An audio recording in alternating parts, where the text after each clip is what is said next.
I lost my company and knocked on my son's door with a suitcase. His wife didn't even open the gate. Dad, my wife doesn't want a failure living here for free. I slept in my car, shivering. At 5 a.m., a Rolls-Royce pulled up to my window. The driver rolled down the glass and said, "Mr. Blackwell is about to pass away. Before that, he needs you to sign the will." What happened next changed everything. I'm glad to have you here. Follow my story until the end and comment the city you're watching from, so I can see how far my story has reached. My name is Russell, and at 64 years old, I never imagined I would be sleeping in my car like a homeless man. But here I was, parked outside my son's house at 2 in the morning, shivering under an old jacket that smelled of the failed dreams I had left behind. 3 weeks ago, I had everything. Blackwell Construction Services had been my life's work for 37 years. I built it from nothing, working 18-hour days, missing school plays and birthday parties, always telling myself it was for Dennis's future. The company employed 43 people, and we had contracts lined up through the next 2 years. I was proud of what I had built, proud that I could leave something meaningful to my son. Then it all collapsed in a matter of days. The bank called in our loans without warning. 3 major clients canceled contracts simultaneously, claiming breach of service standards that made no sense. Our insurance company suddenly found violations in policies we had maintained for over a decade. Within 72 hours, everything I had worked for was gone. The lawyers said there was nothing to be done. The bankruptcy proceedings moved faster than I could understand. I lost the house first, then the car, then my dignity. At 64, I found myself with nothing but a beaten-up Toyota that barely started and a suitcase containing everything I owned. I had nowhere else to go except to Dennis. My relationship with my son had been strained since he married Jessica 5 years ago. She was beautiful, educated, and made it clear from the beginning that she thought Dennis could do better than carrying on his father's blue-collar legacy. Dennis, who had once talked about joining the business, suddenly decided he wanted to work in finance instead. I tried to be supportive, even though it hurt to see him walk away from everything I had built for him. But blood is blood, right?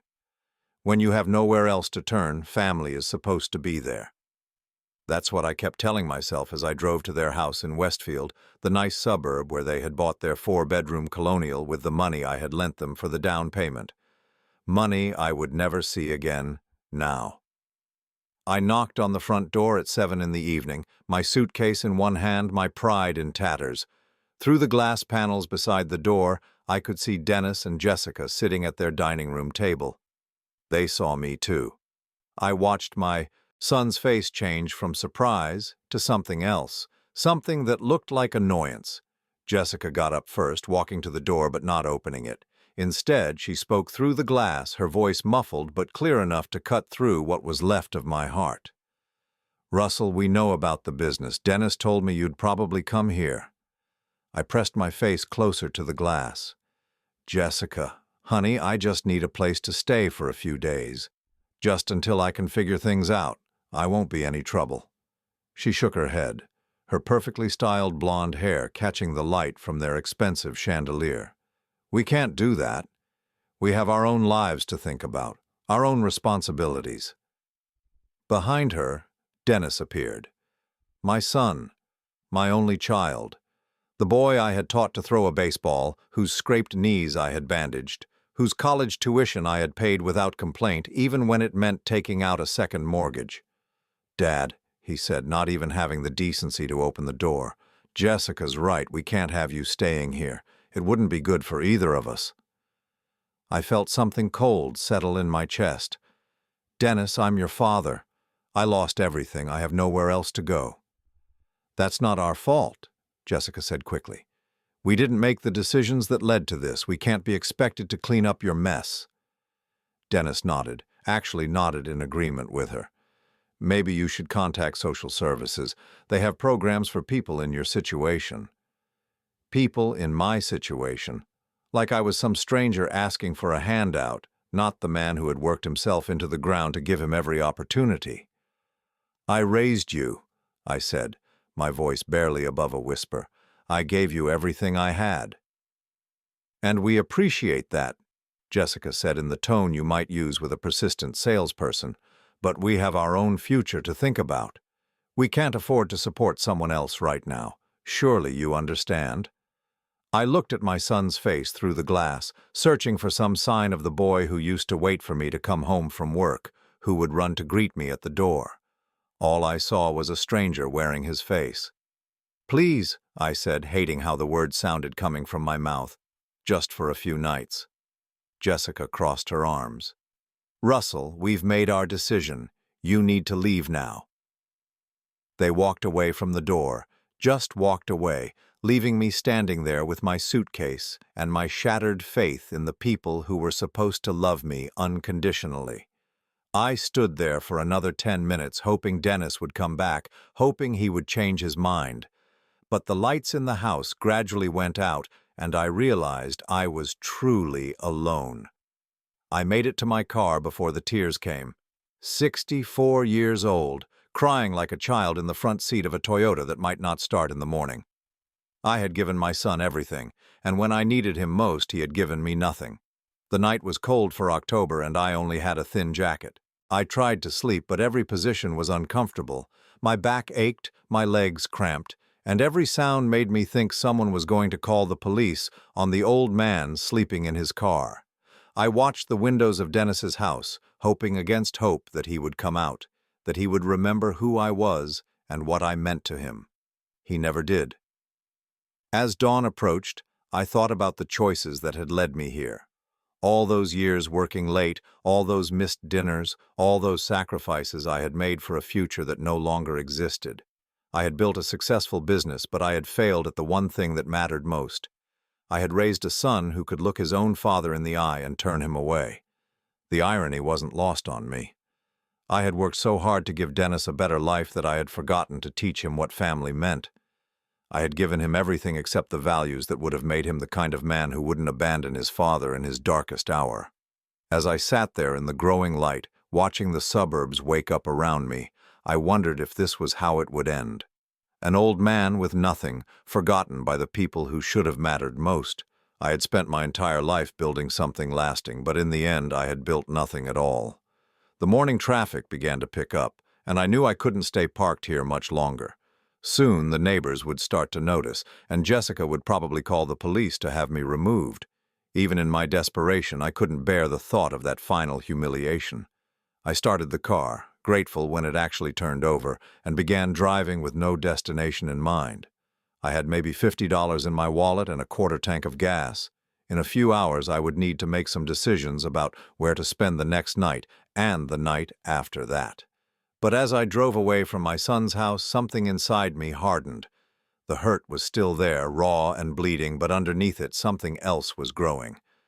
I had survived 64 years on this earth, built a company from nothing, and overcome obstacles that would have broken weaker men. Maybe this wasn't the end of my story. Maybe it was just the beginning of a chapter I never saw coming. I had no idea how right I was. I spent that entire first day driving around aimlessly, stopping at a McDonald's for a cup of coffee that I nursed for 3 hours, trying to figure out what came next. The reality of being homeless at 64 was sinking in with every passing hour. I couldn't afford a motel room, and sleeping in the car was only a temporary solution before someone reported me as a vagrant. By evening, I found myself parked in a 24-hour Walmart parking lot. I had heard that some stores allowed people to sleep in their cars overnight, though I wasn't sure if that was true. The fluorescent lights from the store cast an eerie glow across the asphalt, and I watched families loading groceries into their cars, going home to warm houses and people who cared about them. I tried to eat a granola bar I had found in my glove compartment, but my stomach was too knotted with anxiety to keep anything down. Every time I closed my eyes, I saw Dennis's face through that glass door, the way he had looked at me like I was a problem to be solved rather than his father who needed help. The second night was worse than the first. The temperature dropped into the 40s, and my old jacket might as well have been made of paper. I ran the engine periodically to get some heat, but I was afraid of running out of gas or drawing attention to myself. Security guards patrol these lots, and the last thing I needed was to be arrested for trespassing. I must have dozed off sometime after midnight because I was startled awake by the sound of a car door closing. Through my foggy windows, I could see a large black sedan had parked next to me. My heart started racing. This was it. Security was going to kick me out, maybe even call the police. But as my vision cleared, I realized it wasn't a security car. It was a Rolls-Royce, pristine and elegant, completely out of place in a Walmart parking lot at 5 in the morning. The driver was an elderly black man in a crisp uniform, and he was walking toward my car with purpose. I rolled down my window as he approached, my hands shaking from cold and nerves. "Excuse me, sir," he said in a cultured voice. "Are you Russell Henderson?" I stared at him, completely confused. No one had called me by my full name in years. Everyone just called me Russell or Mr. Henderson, but yes, Henderson was my legal name. "Yes," I said slowly. "How did you know?" "Mr. Blackwell has been looking for you, sir. He's quite urgent that you come with me immediately." Blackwell. The name hit me like a physical blow, dragging up memories I had buried for decades. Harold Blackwell. I hadn't thought about him in years, hadn't seen him in even longer. He had been my supervisor when I first started in construction, back when I was 22 years old and desperate for any kind of steady work. "Harold Blackwell?" I asked, my voice barely above a whisper. "Yes, sir, Mr. Harold Blackwell. He's dying, sir, and he's asked specifically for you. He says it's about his will and that time is of the essence."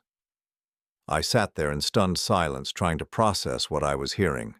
Harold Blackwell was still alive. He had to be in his 80s by now, maybe even his 90s, and why would he want to see me? We had worked together for less than 2 years, over 4 decades ago. "I don't understand," I said. "Why would he want to see me?" The driver's expression softened slightly. "Sir, I don't know all the details, but Mr. Blackwell has been quite insistent. He says there are things that need to be settled before he passes, and that you're the only one who can help him with certain legal documents." I looked down at myself, aware of how I must appear. I hadn't showered in 2 days. I was wearing the same clothes I had slept in, and I probably smelled like desperation and failure. "I'm not exactly presentable," I said. "Mr. Blackwell specifically said that wouldn't matter, sir. He said to find you regardless of your circumstances and bring you to him immediately." The whole situation felt surreal. 2 days ago, I had been rejected by my own son, and now some phantom from my distant past was summoning me like I mattered to someone. Part of me wondered if I was hallucinating from exhaustion and stress. "Where is he?" I asked. "St. Mary's Hospital, sir, the private wing. He's been asking for you for the past week." A week. He had been looking for me for a week, which meant he had somehow learned about my situation. But how? And more importantly, why did he care? I hesitated, looking back at my car with its collection of everything I owned in the world stuffed into the back seat. What if this was some kind of mistake? What if I left my car here and it got towed? I would lose the last thing I had. The driver seemed to sense my concern. "Sir, I can arrange for your vehicle to be stored safely. Mr. Blackwell has asked me to ensure that all your needs are taken care of." The kindness in his voice nearly broke me. It had been so long since anyone had spoken to me with genuine concern that I had almost forgotten what it felt like. "Okay," I said finally. "Let me get my things." I grabbed my suitcase and the few important papers I had managed to salvage from the bankruptcy proceedings. The driver took my suitcase without being asked and placed it in the trunk of the Rolls-Royce with the same care he might handle fine china. The interior of the car was like nothing I had ever experienced. Leather seats softer than any furniture I had owned, climate control that immediately warmed my aching bones, and a silence that seemed to wrap around me like an embrace. I found myself fighting back tears at the simple comfort of being warm and clean and treated like a human being. "Sir," the driver said as we pulled out of the parking lot, "might I ask when you last had a proper meal?" I couldn't remember. The granola bar, maybe some crackers the day before. "It's been a while," I admitted. He nodded and pressed a button on the dashboard. Mrs. Chen, this is Robert. Could you please have the kitchen prepare something simple for Mr. Henderson? We'll be arriving in about 20 minutes. Someone was preparing food for me. Someone I hadn't seen in 40 years cared enough to make sure I was fed. The contrast with my own son's treatment was so stark, it made my chest ache. Can you tell me anything else about why Mr. Blackwell wants to see me? I asked. Robert glanced at me in the rearview mirror. Sir, I've worked for Mr. Blackwell for 35 years, and in all that time, I've never seen him as focused on finding someone as he has been about finding you. He's been making phone calls, hiring investigators, spending considerable resources. Whatever this is about, it's extremely important to him. The hospital's private wing was like stepping into a different world from the emergency room where I had once taken Dennis for a broken arm. Everything was quiet, elegant, and efficient. Robert led me through hallways lined with original artwork to an elevator that required a special key card. As we rode up to the 10th floor, I tried to prepare myself for seeing Harold again. In my memory, he was a tall, imposing man with steel-gray hair and eyes that missed nothing. He had been fair but demanding, expecting excellence from his crews and getting it. I had respected him, but I'm not sure I could say I knew him personally. The elevator doors opened to reveal a single hallway with only 4 doors. Robert led me to the one at the end, knocked softly, and waited for permission to enter. "Come in," came a weak voice from inside. The room was spacious and comfortable, more like a hotel suite than a hospital room, but my attention was immediately drawn to the figure in the bed. Harold Blackwell was ancient now, his once powerful frame reduced to bones and papery skin. But his eyes, those sharp gray eyes, were exactly as I remembered them. "Russell," he said, and his face lit up with something that looked like relief. "You came." I approached the bed slowly, still not understanding what was happening. "Mr. Blackwell, I have to say I'm completely confused about why you wanted to see me." He smiled, a shadow of the commanding presence he had once been. "Sit down, son. We have a lot to talk about, and I'm afraid time is not on our side." I sat in the chair beside his bed, and he studied my face with those penetrating eyes. "First," he said, "I need to apologize. I've been watching you from a distance for years, Russell. I know about your business, your success, your son, and I know about what happened to your company 3 weeks ago. My blood ran cold. You know about the bankruptcy? I know about more than that," he said quietly. "I know about who was behind it. I know about the contracts that were canceled, the loans that were called in, the insurance policies that were suddenly voided, and I know why." I stared at him, my mind racing. "What are you talking about?" Harold's expression grew grave. "Russell, your company didn't fail by accident. It was destroyed deliberately, systematically by someone who wanted to ensure you would lose everything." The room seemed to spin around me. "That's impossible. Who would do that? Why?" Harold reached for a folder on his nightstand with shaking hands. "Because, Russell, someone very close to you has been planning this for a very long time. Someone who stood to gain from your destruction." He opened the folder and pulled out a stack of documents. Even from where I sat, I could see Dennis's signature on several of them. "Your son," Harold said softly, "has been working with a network of people to systematically dismantle everything you built, and I'm afraid that's not even the worst of what I have to tell you." I stared at the documents Harold held, my brain struggling to process what he was telling me. Dennis's signature was clear on multiple pages, but the words seemed to swim before my eyes. My own son had orchestrated my destruction? It was impossible, unthinkable. "No," I said, shaking my head. "You're wrong. Dennis might not be the most supportive son, but he wouldn't deliberately destroy my business. He has no reason to." Harold's eyes filled with something that looked like pity. "Russell, I wish I were wrong. But I've been tracking this for months. Your son has been planning your downfall for over 2 years." He handed me the first document, and I forced myself to focus on the words. It was a contract between Dennis and Hartwell Industries, one of my biggest clients. The contract was dated 8 months ago, long before my business troubles began. In it, Dennis had agreed to provide insider information regarding the operational deficiencies and financial vulnerabilities of Blackwell Construction Services. "He was selling information about my company?" I whispered. "More than that," Harold said, pulling out another document.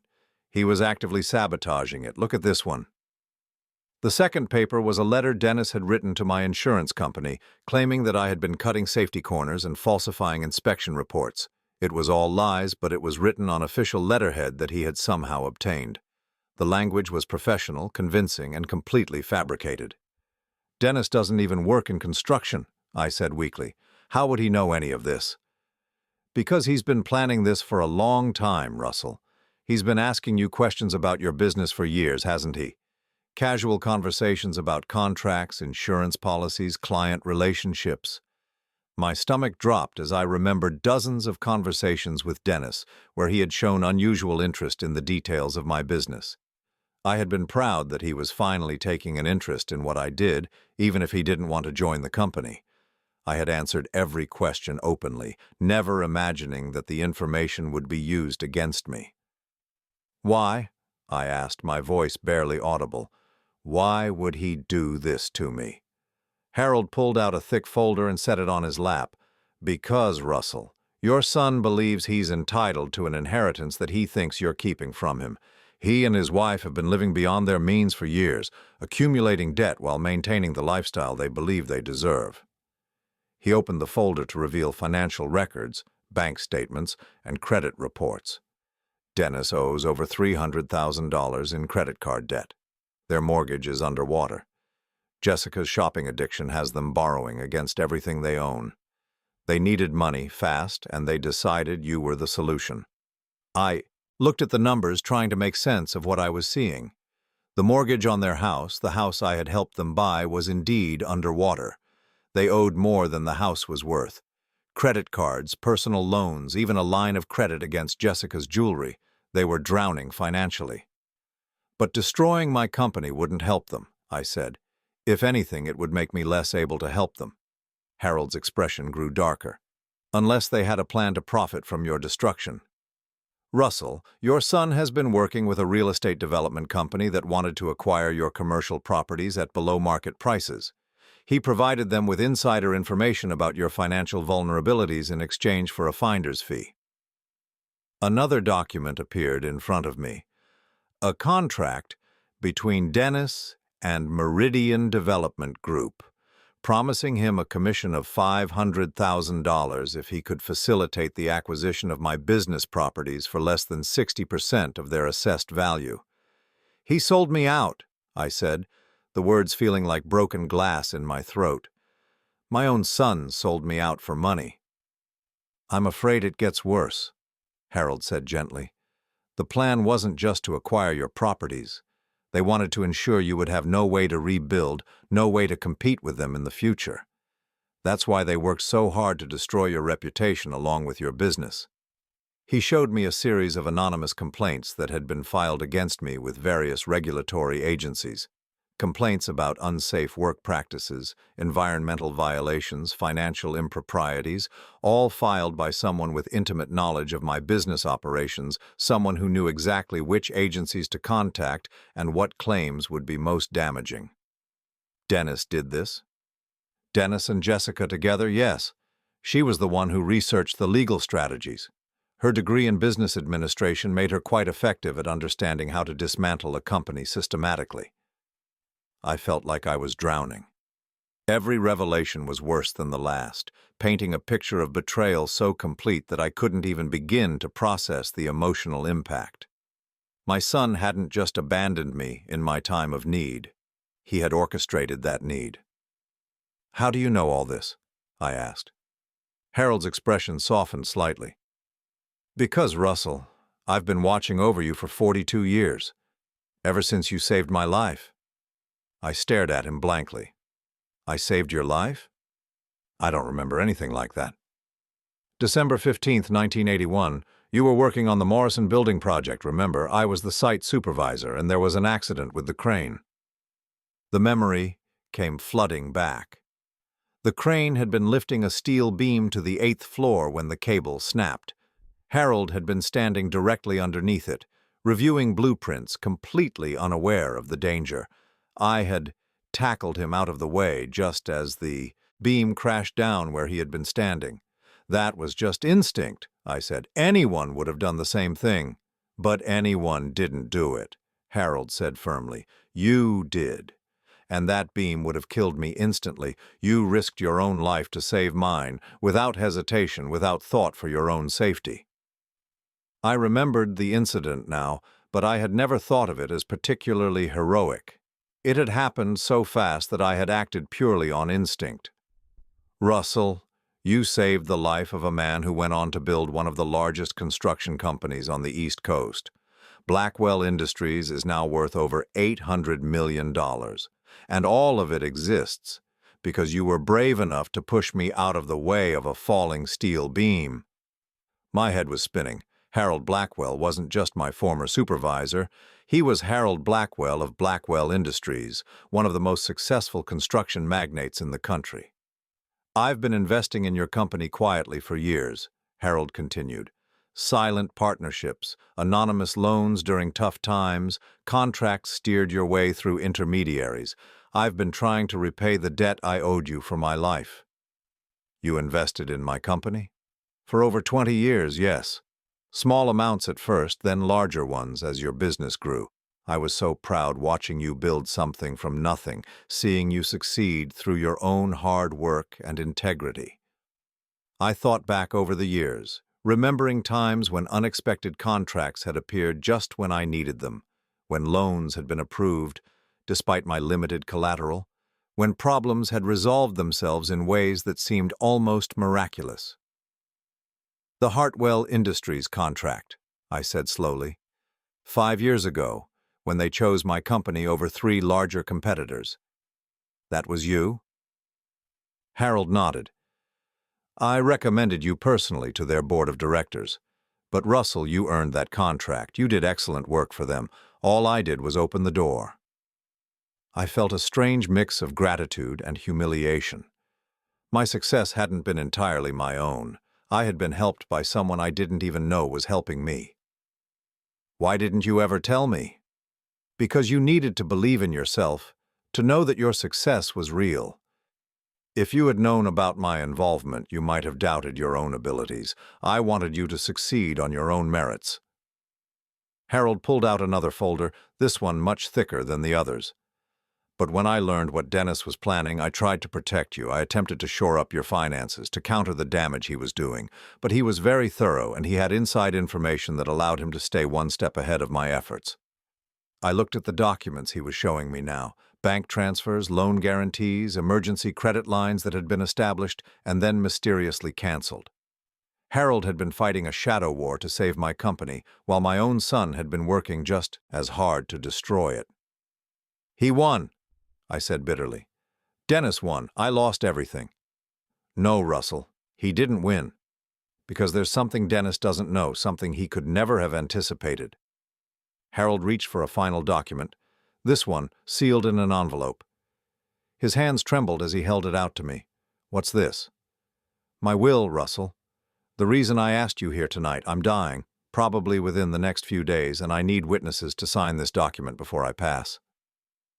I looked at the envelope, confused. "Why me? Surely you have family, friends who would be more appropriate." Harold's face grew sad. "I have a son and 2 daughters, Russell. All 3 of them have been circling like vultures, waiting for me to die so they can inherit my money. None of them have spoken to me in years except to ask for advances on their inheritance. They don't love me.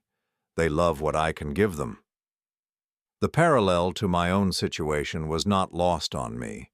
We were 2 old men who had built successful lives but failed to raise children who loved them for who they were rather than what they could provide.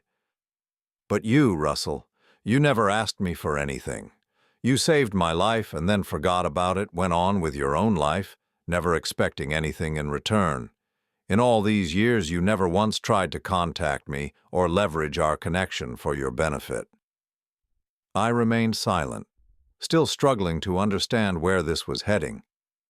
"That's why you're the only person I trust to witness this will.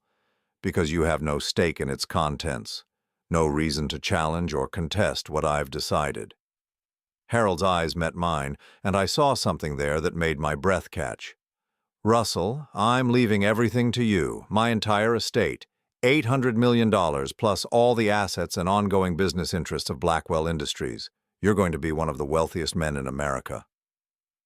The world seemed to stop. I couldn't breathe, couldn't think, couldn't process what he had just said. "That's impossible," I whispered. "You can't leave everything to me. I'm not family. I'm just someone who used to work for you." "You're the only person who ever treated me like a human being instead of a bank account," Harold said firmly. "And more than that, Russell, you're going to need this money for what comes next." "What comes next?" Harold's expression hardened, and suddenly I could see the ruthless businessman he must have been in his prime. "You're going to make Dennis pay for what he did to you, and by the time you're finished, he's going to understand exactly what it means to betray family." I sat in stunned silence as Harold's words echoed in my mind. $800 million. The number was so large it seemed abstract, meaningless.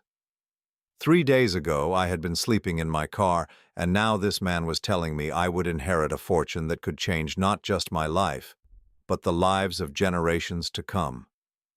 "I can't accept this," I said finally. "Your children, your real family, they'll contest the will. They'll claim you weren't in your right mind, that I manipulated you somehow." Harold smiled, and for a moment I could see the sharp businessman he had been. "Let them try. I've had the best lawyers in the country working on this will for months. Every possible challenge has been anticipated and addressed. Medical evaluations proving my mental competency, video depositions explaining my reasoning, financial records showing our history together. They can contest it, but they won't win." He reached for another folder, this one containing what looked like surveillance photographs. "Besides, my children aren't exactly in a position to claim moral high ground. Would you like to see what my loving family has been up to while waiting for me to die?" The first photo showed a woman in her 50s, expensively dressed, coming out of a casino in Atlantic City. "My daughter Catherine," Harold explained. "She's been gambling away her trust fund for years. Last month alone, she lost over $200,000 at blackjack. She's been asking me for advances on her inheritance to cover her gambling debts." The next photo showed a man about Dennis's age in what appeared to be a heated argument with someone outside a high-end restaurant. "My son, Harold Jr. He's been using my name to secure loans he can't repay, telling creditors that his inheritance will cover everything when I die. He owes over $5 million to various banks and private lenders." The third photo was of another woman, younger than Catherine, embracing a man who was clearly not her husband. "Margaret, my youngest. She's been having an affair for 3 years while her husband thinks they're working on their marriage. She wants her inheritance early so she can leave him and start a new life with her lover." I looked at the photos, seeing the bitter irony. Harold's legitimate children were every bit as selfish and destructive as my son had proven to be. "The difference," Harold said, reading my thoughts, "is that you're surprised and hurt by Dennis's betrayal. I've known what my children were for years. I kept hoping they would change, that somewhere inside them was a spark of the values I tried to teach them. But they never did." He put the photos away and looked directly at me. "You, on the other hand, raised your son to have opportunities, to make good choices. The fact that he chose betrayal instead doesn't reflect on you, it reflects on him." "But why give me everything? Why not a charity or scholarship foundation or something that would benefit more people?" "Because, Russell, I have a specific purpose for this money. I want you to use it to right the wrongs that have been done, starting with your son's betrayal." Harold opened yet another folder, this one containing what looked like a detailed investigation report. "My private investigators have been tracking Dennis and Jessica's activities for months. What I've told you so far is only the beginning." I braced myself for more revelations, not sure how much more I could handle. "Dennis didn't just sabotage your business, Russell. He's been stealing from you directly for over 3 years. Small amounts at first, then larger ones as he got bolder. The documents showed a pattern of forged invoices, fictitious contractors, and padded expenses that had been submitted to my company's accounting department. Someone with access to my business systems had been systematically siphoning money from my accounts. How? I asked weakly. Remember when Dennis offered to help you modernize your bookkeeping system? When he convinced you to switch to that new computer program? I remembered. Dennis had been unusually helpful that summer, insisting that my old paper-based system was costing me money and efficiency. He had recommended a software package and even offered to help train my bookkeeper on the new system. He installed backdoor access into your accounting software, Harold explained. Every transaction went through systems he could monitor and manipulate. He knew exactly when you received payments, when bills were due, what your cash flow looked like at any given time. I felt sick. Dennis had used my trust in him to gain access to the most sensitive aspects of my business, then used that access to rob me blind. The investigators estimate he stole approximately $175,000 over 3 years. Always small enough amounts that they wouldn't be immediately noticed, spread across different accounts and categories. $175,000, money I had earned through honest work, money that could have helped me weather the storm when the larger attacks on my business began. Money my son had stolen from me while pretending to care about my success. There's more, Harold said grimly. Dennis has been using your business information to bid against you on contracts. He would learn about projects you were pursuing, then provide that information to your competitors in exchange for finder's fees. The documents showed a clear pattern. Dennis would visit me for Sunday dinner, ask casual questions about upcoming projects, then within days, my competitors would submit bids that undercut mine by margins so small they suggested inside information. The Morrison renovation project last year, I said, remembering my frustration at losing a contract I was sure I would win. I couldn't understand how Hartwell Construction knew to bid exactly $3,000 less than me. Because Dennis told them your bid amount, Harold confirmed. He received a $10,000 payment for that information. I sat back in my chair, overwhelmed by the scope of my son's betrayal. This wasn't a momentary lapse in judgment or a single act of desperation. This was a systematic, long-term campaign to destroy everything I had built. Why? Asked again.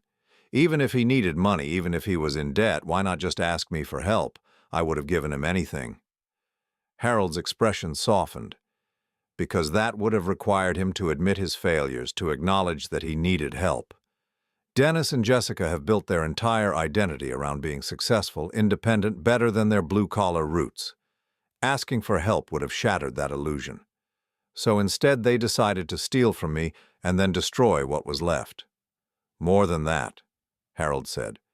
They decided you deserved what happened to you. Jessica, in particular, has been telling people for years that you're an unsophisticated old man who got lucky in business but never deserved the success you achieved. He pulled out a transcript of what appeared to be a recorded phone conversation. This is from 2 weeks ago, a call between Jessica and her sister. I read the transcript with growing horror.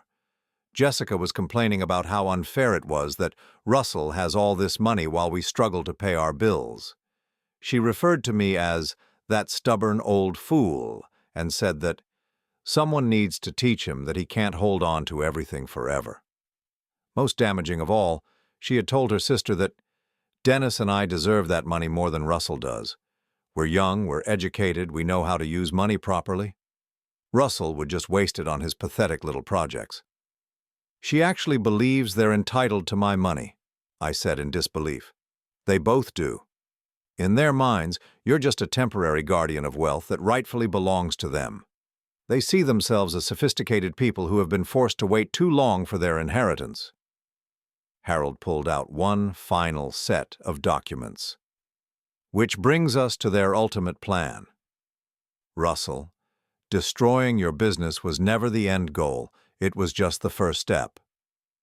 I looked at the papers he handed me, my blood running cold as I read. It was a power of attorney document with my name on it, but I had never signed it. Below that was a will that I had also never signed, leaving everything I owned to Dennis. They forged your signature? They practiced for months, Harold said.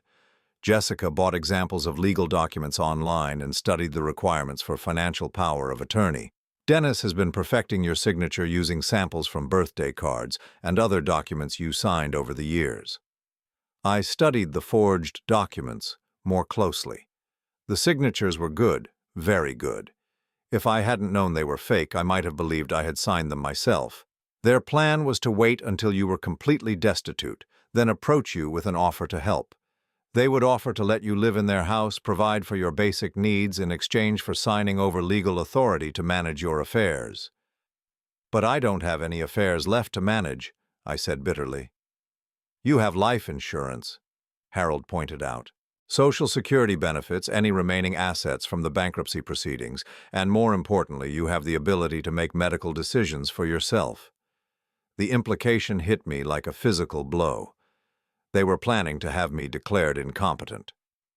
Jessica has been researching elder care laws and conservatorship proceedings. Once they had power of attorney, they could have you evaluated by doctors who would declare you mentally unfit to manage your own affairs. Then they would control every aspect of your life. I thought about that first night at Dennis's house when Jessica had suggested I contact social services. I had thought it was cold and heartless, but now I realized it might have been part of a larger plan, make me desperate enough to accept any help they offered, no matter what strings were attached. They would have kept you alive as long as legally necessary, Harold continued quietly, but you would have lived entirely at their mercy. Every decision about your health care, your living arrangements, your finances would have been theirs to make. I felt a cold rage building in my chest, different from the hurt and confusion I had felt before. This was calculated, methodical evil. My own son had planned to essentially imprison me, to steal not just my money but my dignity and independence. The beautiful irony, Harold said, is that Dennis's greed made him impatient. If he had waited, if he had just been a good son and inherited your modest estate naturally, he would have been fine. But he wanted everything immediately, and his attempts to speed up the process led him to destroy the very thing he was trying to possess. I looked at Harold, this dying old man who had been fighting a war I didn't even know was being waged. What happens now? Harold smiled, and there was something almost predatory in his expression. Now, Russell, we give Dennis exactly what he's been working so hard to achieve. We're going to let him destroy his father completely. What do you mean? Dennis thinks he's won, that you're beaten and helpless. He doesn't know that I exist, doesn't know about the inheritance you're about to receive. So we're going to let him think he's succeeded, let him move forward with his plans, and then we're going to show him what real power looks like. Harold reached for a legal document I hadn't seen before. But first you need to sign this will, and I need witnesses to confirm that I'm of sound mind and acting of my own free will. I looked at the document, still struggling to accept that this was really happening. In a matter of hours, I would go from being a homeless failure to being one of the wealthiest men in the country. What about your children? I asked. What about the moral obligation to leave something to family? Harold's expression hardened. My children had 40 years to earn my love and respect. They chose to earn my contempt instead. You, Russell, earned my gratitude and loyalty. In a single moment of selfless courage, and you've spent the decades since proving that my judgment was correct. He gestured toward the document. Besides, I'm not leaving them nothing. Each of my children will receive exactly $1 from my state, enough to prove that I didn't forget them. They were simply found unworthy of more. I picked up the pen with trembling hands. 42 years after saving a man's life in a moment of instinct, I was about to inherit the consequences of that split-second decision. As I signed my name to the witness line, Harold smiled with deep satisfaction. Now, he said, let's discuss exactly how we're going to make Dennis pay for what he's done to you. Harold passed away peacefully 3 days later. I was sitting beside his bed when it happened, watching the monitors as his vital signs slowly faded away. He had refused all life-extending measures, saying he had accomplished what he needed to accomplish, and was ready to go. His last words to me were, "Make them understand what family really means, Russell." The funeral was a circus. Harold's children arrived like they were attending a business meeting, each accompanied by lawyers and accountants. They barely glanced at their father's casket, too busy whispering among themselves about the will reading scheduled for the following day. I sat in the back of the funeral home, unnoticed and unrecognized, watching three people mourn the loss of their inheritance rather than their father. Catherine, Harold's eldest daughter, delivered a eulogy that sounded like it had been written by a public relations firm. She spoke about her father's business achievements and philanthropic endeavors, but never once mentioned a personal memory or moment of genuine affection. Harold Jr. looked bored throughout the entire service, checking his phone repeatedly. Margaret cried, but I got the impression her tears were more about her financial future than any real grief. The lawyer, David Morrison, found me after the service. He was a distinguished man in his 70s who had been Harold's attorney for over 30 years. "Mr. Henderson," he said quietly, "I need you to know that the next few weeks are going to be extremely difficult. When Harold's children learn about the will tomorrow, they're going to be furious. They may try to investigate you to find some way to challenge Harold's decision." I nodded, still feeling surreal about the entire situation. "I understand." "Harold was very thorough in his preparations," Morrison continued. "Every aspect of this will has been legally bulletproofed, but that doesn't mean they won't try to make your life miserable while they exhaust their legal options." The will reading took place in Morrison's law office the following morning.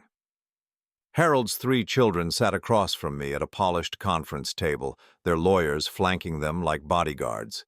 They kept glancing at me with obvious confusion, clearly wondering why some shabby old man was included in their family's private business. Morrison cleared his throat and began reading. "I, Harold James Blackwell, being of sound mind and body, do hereby declare this to be my last will and testament." The standard legal language continued for several minutes before Morrison reached the substantive portions. Harold's children leaned forward expectantly, probably already mentally spending their inheritances. "To my daughter, Catherine Elizabeth Blackwell, I leave the sum of $1 to be paid within 30 days of my death." Catherine's face went white. "What?" "To my son, Harold James Blackwell, Jr., I leave the sum of $1 to be paid within 30 days of my death." Harold Jr. shot to his feet. "This is impossible. He can't be serious." "To my daughter, Margaret Rose Blackwell, I leave the sum of $1 to be paid within 30 days of my death." Margaret began crying, but these were tears of rage, not sorrow. Morrison continued reading as chaos erupted around the table. Lawyers were conferring in urgent whispers, Harold's children were demanding explanations, and I sat in stunned silence as the reality of what was happening sank in. The remainder of my estate, including all business holdings, real estate, investments, and personal property, I leave in its entirety to Russell Henderson, who saved my life on December 15, 1981, and who has proven himself to be a man of integrity and honor. The room exploded. Catherine was screaming that the will was invalid, that I had manipulated their father. Harold Jr. was threatening to sue everyone in sight. Margaret was sobbing hysterically, claiming that her father had lost his mind. But through all the chaos, Morrison calmly continued reading Harold's final message. "To my children, who may question this decision, I say this. You had your entire lives to earn my respect and affection. You chose instead to see me only as a source of money. Russell Henderson never asked me for anything, never expected anything from me, and yet he gave me the most precious gift of all, my life. He has earned what you merely expected."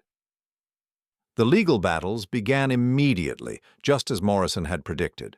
Harold's children filed challenges claiming everything from mental incompetence to undue influence to outright fraud. But Harold had been thorough in his preparations. The will had been reviewed by multiple attorneys, witnessed by respected community members, and accompanied by comprehensive medical evaluations proving his mental competency. More importantly, Harold had documented our entire history together. He had preserved records of the accident that brought us together, photographs from the construction site, witness statements from other workers who had been present that day. He had even tracked down the hospital records from his treatment after the incident. The courts dismissed every challenge within 6 weeks. Harold's fortune was mine. but I wasn't ready to claim it yet. I was still living in a modest hotel room, trying to process everything that had happened while Morrison's firm managed the complex transfer of assets. I needed time to think, to plan, to decide how to handle what came next. That's when Morrison called me with news that changed everything.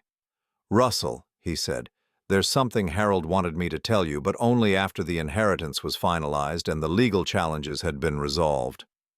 I braced myself for another revelation. After everything I had learned about Harold's preparations, I knew there had to be more. "Harold didn't just leave you his fortune," Morrison continued.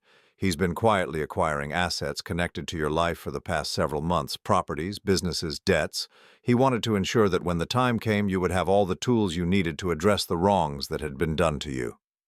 "What kind of assets?"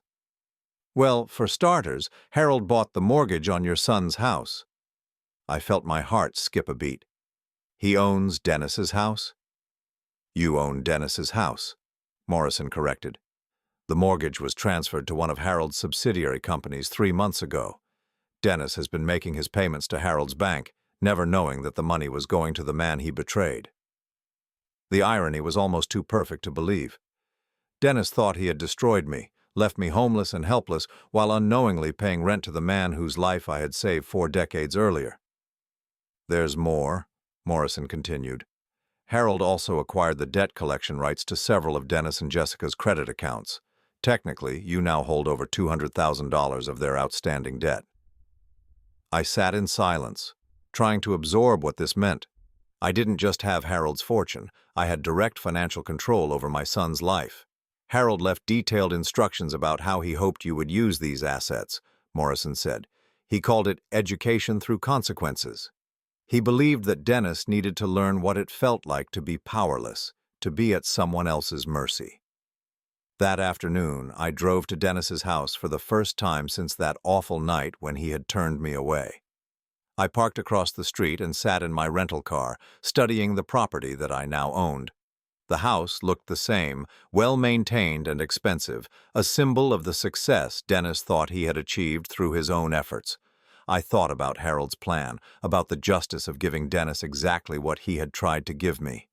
He had wanted to control every aspect of my life, to reduce me to a helpless dependent, living entirely at his mercy. Now the tables were turned, and he didn't even know it yet. My phone buzzed with a text message. It was from Morrison. "The foreclosure papers are ready whenever you want to proceed. Just say the word." I could do it. I could foreclose on Dennis's house, call in his debts, and leave him as homeless and desperate as he had left me. The legal right was mine, and the moral justification was clear. He had earned this treatment through his own choices. But as I sat there looking at the house where my son lived, I realized that Harold had given me something more valuable than just the means for revenge. He had given me the power to choose what kind of man I wanted to be. I thought about the conversation I'd overheard between Dennis and Jessica that night when they turned me away. "Dad was so generous to pay for my wedding, but honestly, I think that's only natural," Jessica had said. Of course, Hunter nodded. Dad always prioritizes the kids with potential. They saw me as weak, as someone who could be discarded without consequence. But weakness and mercy were not the same thing. It took more strength to choose compassion than it did to choose revenge. I pulled out my phone and called Morrison. "David," I said, "I want you to send Dennis a letter, but not foreclosure papers, something else entirely." "What did you have in mind?" "I want to offer him a choice," I said, watching the house where my son lived his oblivious life. "The same choice he offered me, but with a very different outcome." Morrison was quiet for a moment. "Harold thought you might choose this path," he said finally. "He hoped you would, actually. He said true justice wasn't about punishment, but about giving people the opportunity to understand what they had done. Can you arrange a meeting?" "Absolutely. Where would you like to meet them?" I thought about it for a moment, then smiled. The answer was obvious. "Here," I said. "At their house tomorrow evening. Tell them their mortgage company needs to meet with them about some irregularities in their account." It was time for Dennis and Jessica to learn what it felt like when someone they had never heard of suddenly had the power to change their entire life. The next evening, I sat in Dennis's living room for the first time in years. The furniture was expensive, tasteful, exactly what I would have expected from Jessica's refined sensibilities. Family photos lined the mantelpiece, but I noticed that none of them included me. I had been erased from their family narrative long before they erased me from their lives. Dennis and Jessica sat across from me on their leather sofa, looking nervous and confused. They still didn't recognize me. I was wearing an expensive suit now, my hair was properly cut, and I carried myself with the confidence that comes from knowing you hold all the power in a situation. Morrison sat beside me with a briefcase full of documents, playing his role as the representative from their mortgage company. He had introduced me simply as Mr. Russell, an investor who had recently acquired their loan. "I don't understand," Jessica was saying. "Our mortgage payments have always been on time. We've never had any problems with the account." "The issue isn't with your payments," Morrison explained. "It's with the change in ownership of your loan. New ownership means new terms, and Mr. Russell has some concerns about the long-term viability of this particular mortgage." Dennis leaned forward, his salesman instincts kicking in. "What kind of concerns? Our income is stable, our credit is good. We're excellent borrowers." I studied my son's face, noting the lines of stress around his eyes, the way his hands trembled slightly as he spoke. He was afraid, and he had good reason to be. His financial house of cards was more precarious than he wanted to admit. "Mr. Henderson," I said quietly, speaking for the first time since entering their home. Dennis frowned. "I'm sorry?" "Your father, Russell Henderson. I believe you know him." The color drained from Dennis's face as recognition dawned. Jessica's hand flew to her mouth, her eyes wide with shock and growing fear. "Dad," Dennis whispered. I nodded slowly, savoring the moment when their world shifted beneath them. "Hello, son. We need to talk." The silence in the room was deafening. Dennis stared at me as if he were seeing a ghost, while Jessica had gone completely pale, her perfectly manicured hands gripping the armrest of their expensive sofa. I could see their minds racing, trying to understand how the broken old man they had turned away was now sitting in their living room, wearing a $1,000 suit and holding the deed to their house. "This isn't possible," Jessica whispered. "You were sleeping in your car. You lost everything." "Did I?" I asked calmly. Morrison opened his briefcase and began laying documents on their coffee table. "Let me show you exactly what I have, and then you can decide whether I lost everything or gained something far more valuable." Dennis leaned forward, his face a mixture of confusion and growing dread as Morrison spread out the papers. Mortgage documents showing their house was now owned by Henderson Holdings, LLC. Credit statements showing their outstanding debts had been purchased by the same company. Business records showing that every major debt they carried was now under my control. "You own our house?" Dennis asked, his voice barely audible. "I own your house," I confirmed. "I own your credit card debt. I own the loan on Jessica's car. I own the line of credit you used to buy that expensive engagement ring. I own every significant financial obligation you have." Jessica started crying, but I felt no satisfaction in her tears. There was no joy in watching my son's world crumble, only a grim sense of justice finally being served. "How?" Dennis asked. "How is this possible?" "Do you remember Harold Blackwell?" I asked. Dennis shook his head blankly, but I hadn't expected him to recognize the name. He had been too young when I worked for Harold, and I had never talked much about my early career.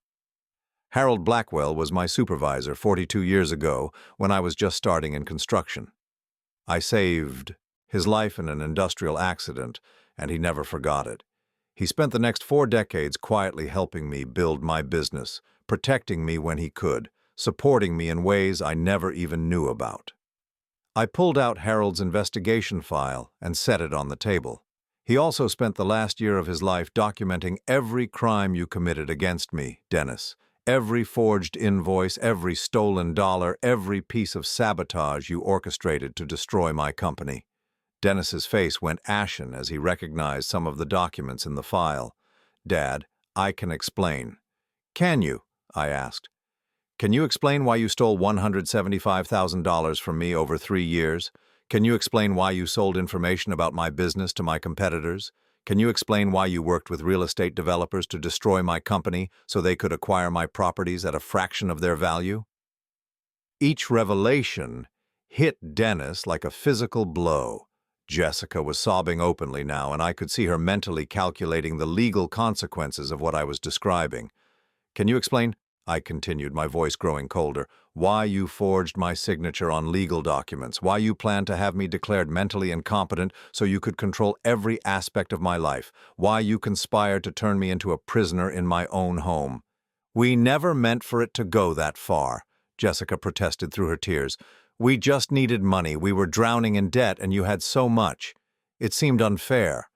Unfair, I repeated. You thought it was unfair that I had money I earned through 40 years of honest work. So unfair that you decided to steal it from me and then destroy me when I had nothing left to give?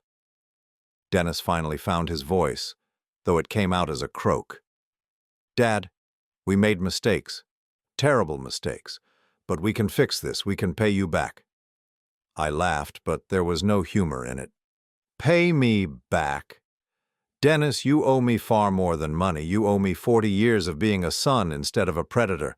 You owe me the respect and love that every father hopes to receive from his child. Morrison cleared his throat and pulled out another document. Your son and daughter-in-law also owe you an explanation for this, he said, sliding a paper across the table. It was the forged power of attorney they had prepared, the one that would have given them legal control over my life if their plan had succeeded. Seeing it again made my chest tighten with rage. You were going to imprison me, I said quietly. You were going to take away every shred of dignity and independence I had left, all so you could control my Social Security benefits and life insurance policy. Dennis couldn't meet my eyes. Jessica had stopped crying and was staring at the documents with the calculating expression I had learned to recognize.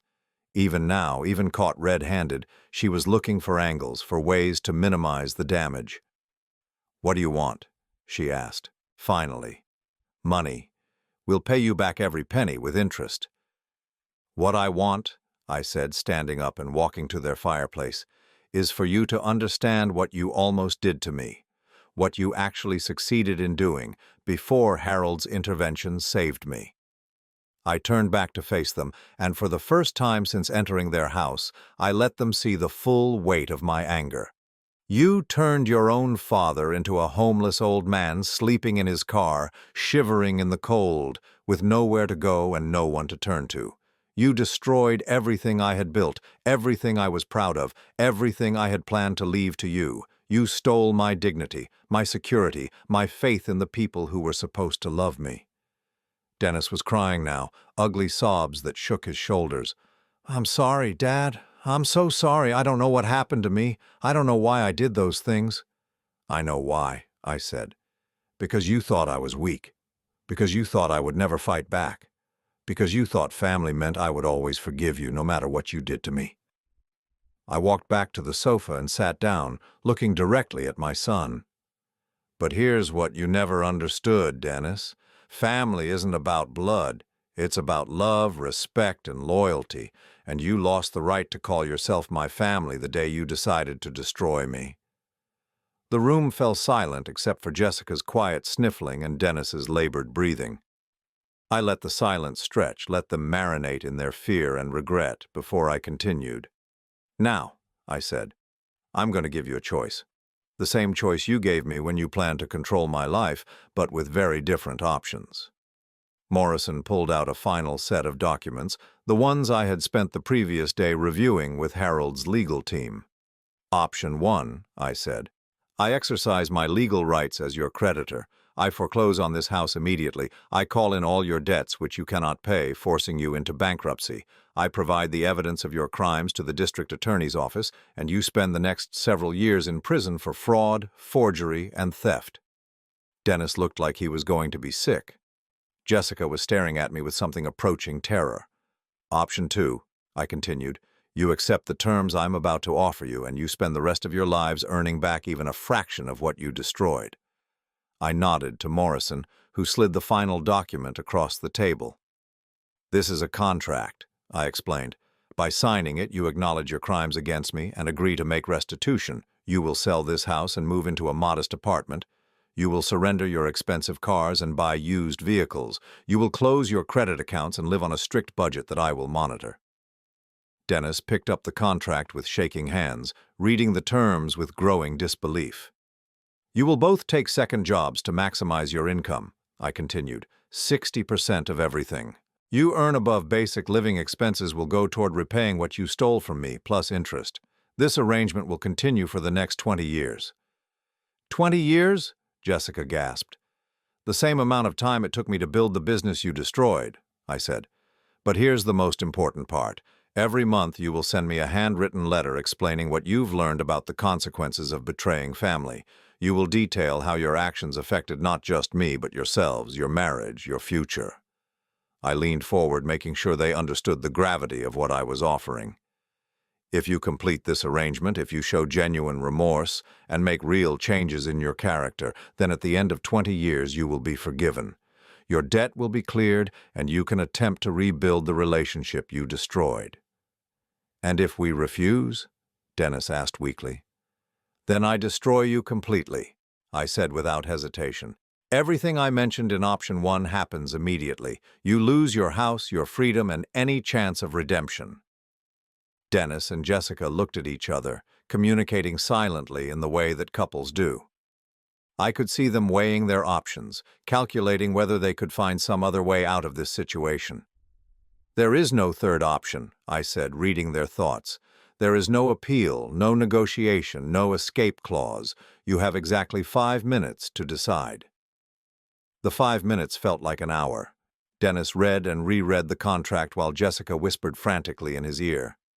I watched them with detached interest, noting how even now, even facing the consequences of their betrayal, their first instinct was to look for a way to avoid accountability. Finally, Dennis picked up the pen Morrison had provided. "We'll sign," he said, his voice barely audible. "We'll accept your terms." As Dennis signed his name to the contract, I felt something I hadn't expected. Not satisfaction or revenge, but a deep, profound sadness. This should have been a moment of triumph, but all I could think about was the little boy who used to wait for me to come home from work, who would run to greet me at the door with his arms outstretched. That little boy was gone, had been gone for years, and I was finally accepting that he was never coming back. But as I watched Dennis hand the signed contract to Morrison, I also realized something else. For the first time in months, I wasn't angry anymore. The rage that had been consuming me since that night when they turned me away had finally burned itself out, leaving behind something cleaner and stronger. Justice. Not revenge, but justice. 6 months later, I stood on the deck of my new home, a modest but beautiful house overlooking a lake in New Hampshire. Harold's inheritance had made me wealthy beyond my wildest dreams, but I had discovered that money wasn't what mattered most. What mattered was peace, dignity, and the knowledge that I had chosen to be better than the people who had wronged me. Dennis and Jessica had sold their house and moved into a small apartment across town. They were both working 2 jobs, slowly paying back what they had stolen from me. Their monthly letters had started as resentful acknowledgments of their situation, but gradually they had begun to show signs of genuine reflection and remorse. I wasn't sure if our relationship would ever be truly repaired, but I had given them the opportunity to try. That was more than they had given me, and it was enough. The phone rang, interrupting my thoughts. It was Morrison with an update on Dennis's progress. "The monthly payment came in on time," he reported. "And Russell, you should read this month's letter. I think Dennis is finally beginning to understand what he put you through." I had Morrison email me the letter, and I read it sitting on my deck as the sun set over the lake. "Dad," it began, "I wake up every morning thinking about the night we turned you away. I try to imagine what it felt like to be you, standing at our door with nowhere else to go and being rejected by the son you had given everything to. I can't imagine it because I don't think I'm strong enough to survive what we put you through." The letter went on for several pages, describing the humiliation of working multiple jobs, the stress of living paycheck to paycheck, the strain it was putting on his marriage to Jessica. But more importantly, it described his growing understanding of what I had endured and his genuine remorse for the choices he had made. "I know I don't deserve your forgiveness," the letter concluded, "but I want you to know that I'm not the same man who betrayed you. Every day I try to become someone worthy of being called your son again. I don't know if I'll ever succeed, but I won't stop trying." I folded the letter and watched the sun disappear behind the mountains. Harold had been right. True justice wasn't about punishment. It was about giving people the opportunity to understand what they had done and choose to become better. Dennis might never fully earn back my love and trust, but he was trying. That was more than I had dared to hope for during those dark days when I was sleeping in my car. I had started with nothing and built a successful business. I had lost everything and gained a fortune. I had been betrayed by my family and found redemption through an unexpected friendship. But most importantly, I had learned that the measure of a man isn't what happens to him, but how he chooses to respond to what happens to him. I chose forgiveness over revenge, justice over destruction, hope over despair, and for the first time in my life, I was truly free.